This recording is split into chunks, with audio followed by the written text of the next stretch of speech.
All right. Let's see what these guys decide to do tonight to try and give me an emotional breakdown. Mr. John, the most lubricated man in grappling. Yeah. All right, hey guys, cool. Welcome on. Let's start with some escapes, okay? What we've been working on some of this week is back escapes, okay? We worked mount escapes. I don't want to spend too much time on that because honestly, just don't get fucking mounted, okay? We don't want someone on our back. We certainly don't want them to be controlling, and we don't want to be choked, okay? First things first, arm that is strangling, we need to stop it from being able to strangle us.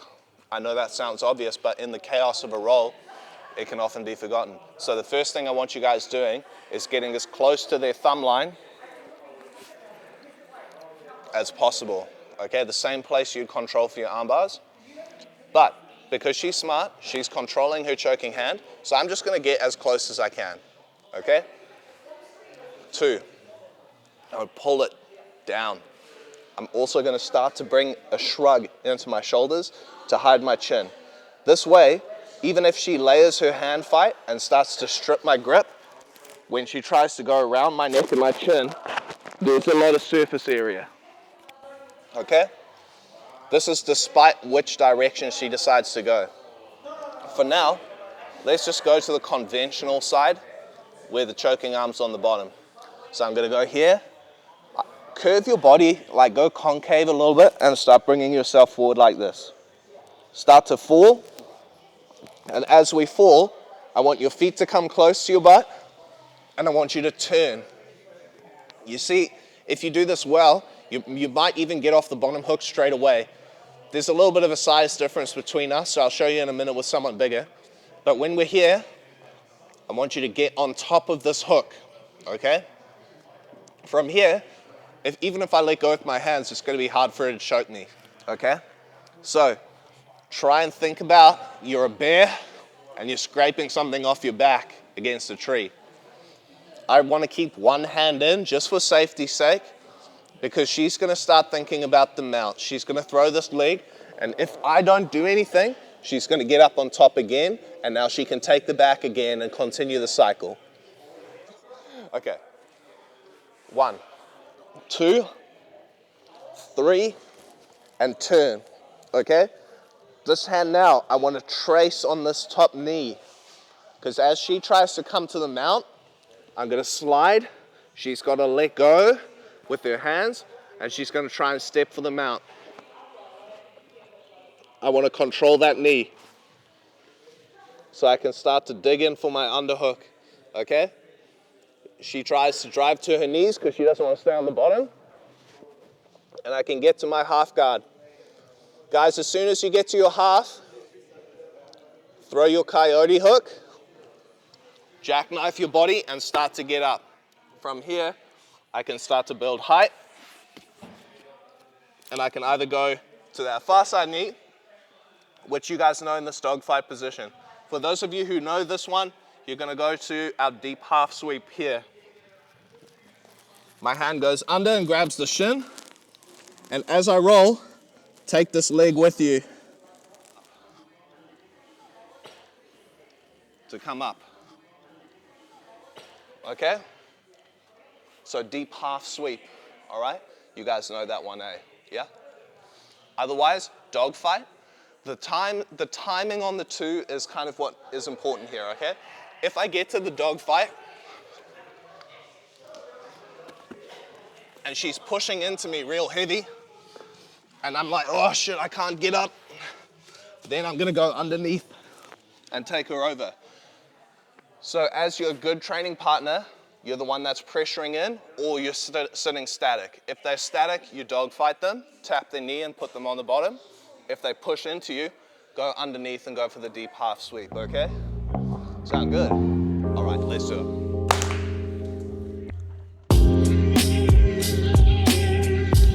I think the only thing you can do to make it better is don't leave your head. So let's say we're here, we've got up, put your whizzer in, and push into me. When I go for this, don't leave your head out, bring your head with you. to go right in under his base. Because then when you come out, you can do whatever it is you want to do. Right. So like a full shoulder roll almost, okay? Cool. All right, cool guys, just come in. So, guys, I showed you the way to do it when the choking arm's on the bottom. Things are a little bit different when the choking arm's gonna be on top, okay? We can't really do it the same way. So, who can I use? Guy.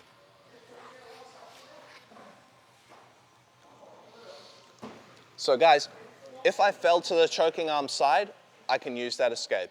If I go to the top side, like choking side, it's gonna have to be a little bit different, okay? So when we go this way here and we start to fall, I need to now get my head to the mat, okay?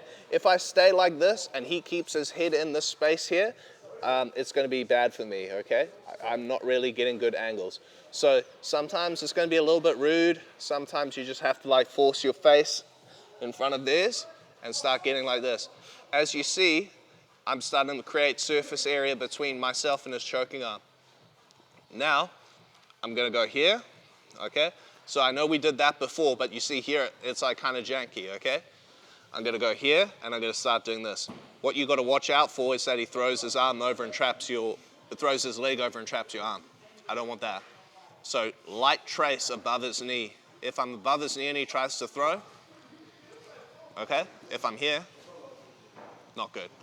So try and stay above his knee. Now I can start to turn and come out, okay? From here, I can either throw myself over. I don't really like to do that one, where I can come over like this, because you see I'm still crossed over. I don't want that. So when I'm here, I'm gonna start trying to get this leg free, like that, here, and turn to side control, okay? So I have to free both my legs. It'll take me a little bit longer, but it's worth it, okay? We're here. We go this side. Keep going until my head and shoulders hit the mat. Start going here. Find my way free. Turn and start to scramble in, okay? Now I can start pushing up towards his shoulders and he's in a bad position, okay? Make sense? So this time, fall to the side where his choking arm is on top, okay? Sink head and shoulders to the mat, block his knee, get both legs free, and then turn up into side control. Okay? Cool, let's do it.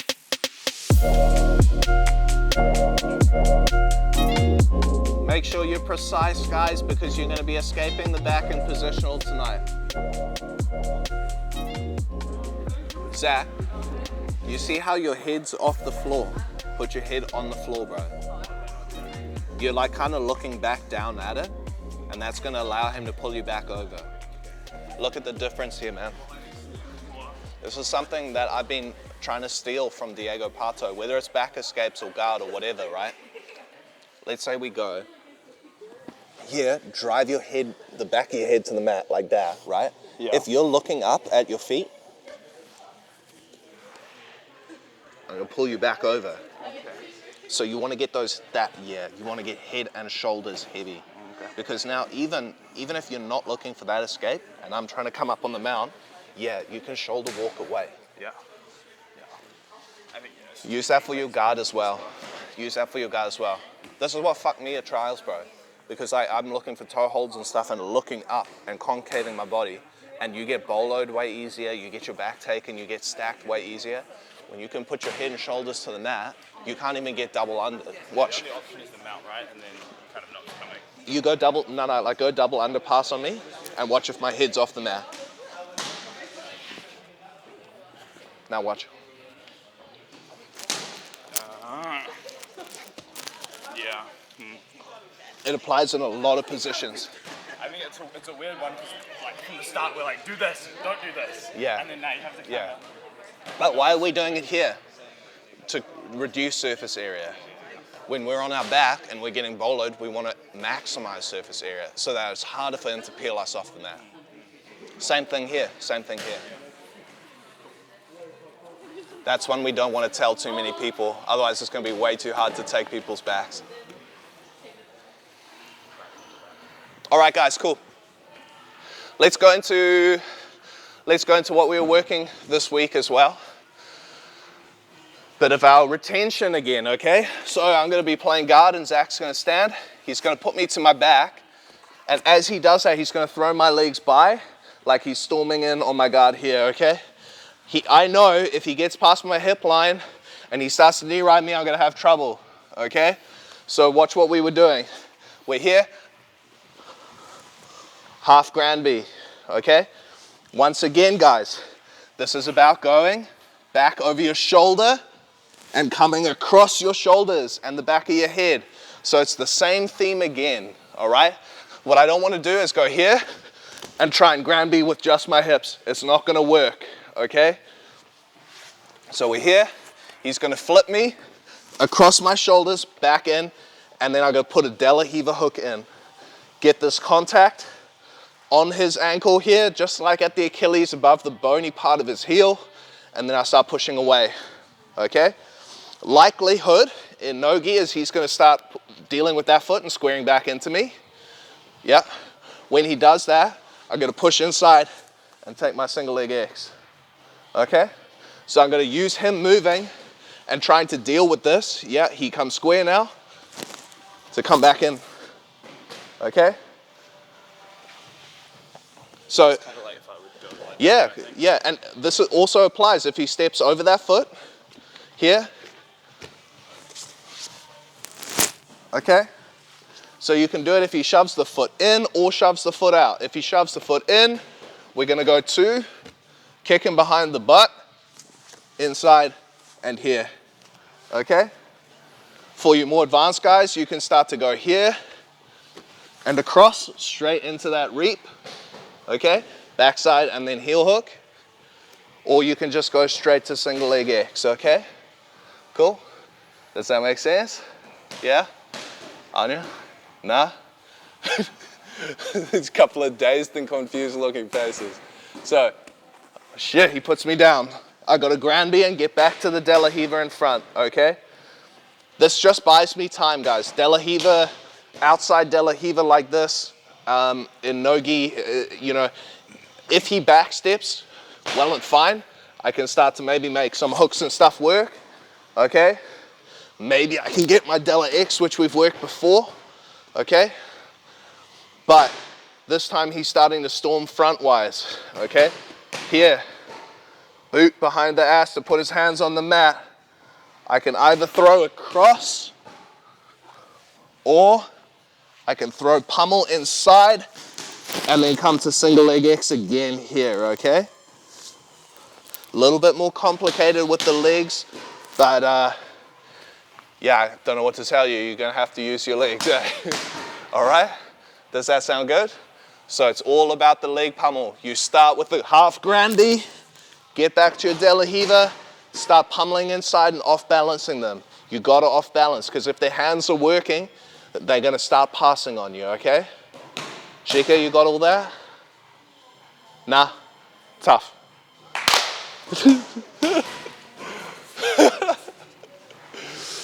All right.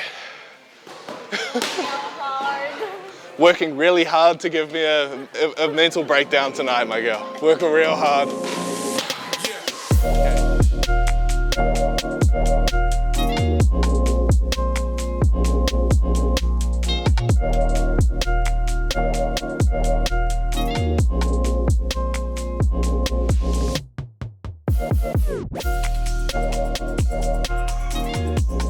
And you see, Harley's gonna drop that knee here so that you can't like pummel. Yeah. Now you can start to throw this one deep and around. This way. Yeah. And redirect them by reaping it. Yeah. Yes. Yeah. So you got entries on both sides. Yeah, depends on what he gives you. Yeah. But because his hands are on the mat, his hips are light. Yeah. So whenever the hips are light, now we can go around it. Yeah? Okay. Cool. I don't have this roll thing. I'm not good. Right. Oh my God. Bro, the joke is I have no retention, right? So you gotta help me. That's the thing. No guard retention? Yeah. No memory retention. It's a skill issue, not a memory issue. Okay, all right, we'll see. I'm like rolling. Your problem was that your head's going too lax. Tuck your chin.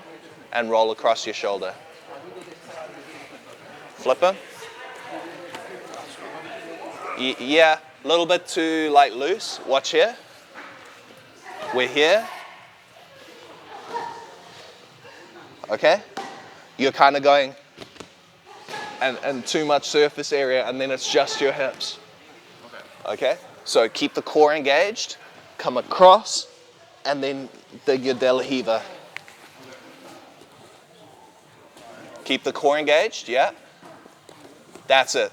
And then you're gonna go, if you go that way, yeah, cool. Whichever one's the lead leg forward, you can start to enter on, yeah? Cool, good. How's your knee? My knee? Yeah. Don't worry about my knee, worry about my sanity. Hand on her ankle, yeah? Yeah, good. Okay, push it in and square up on her, yeah? Cool. All right, awesome team. Grab a drink, we'll get into some sparring. We're gonna do some positional rounds tonight, okay? We'll see who's been paying attention. Maybe I should put these on. Zach. Yes. Should I put these on and do positional with you with MMA gloves on? Fuck no. Fuck no. That'll be good for your guard retention. Fuck no. Oh man. No contact.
All right, so that concludes another week here at Future. It's been a pretty busy one with some pretty heavy training for the team here. I'm putting the finishing touches on training for the ADCC Open in Las Vegas. That's on the 15th of August, the day before the ADCC Championships. So I'm flying over for that. I leave like the 9th of August, and then a couple days in Hawaii just to sit on a beach, relax, and maybe have a surf. And then, it's over to Las Vegas for that, doing under 99 and doing the absolute. The prep's been pretty hard, I won't lie. Assault bike sucks. Lifting very heavy weight sucks. Really appreciative of my good friend over at the Sweet Science of Fighting for helping with my protocol and just helping the lifting and the strength and conditioning. And super, super grateful for the team for helping get me ready. I feel kind of bad for them because every time I'm preparing for a camp, they have to come through it with me. So they all, I drag them kicking and screaming into a new level of pain and suffering with me. This week in particular was pretty tough, but the team have been pushing through really well. Some really tough rounds, and I was feeling it by the end of today. But thank you once again for watching the vlog. Leave a like, comment, subscribe, and we'll see you in the next episode. Os.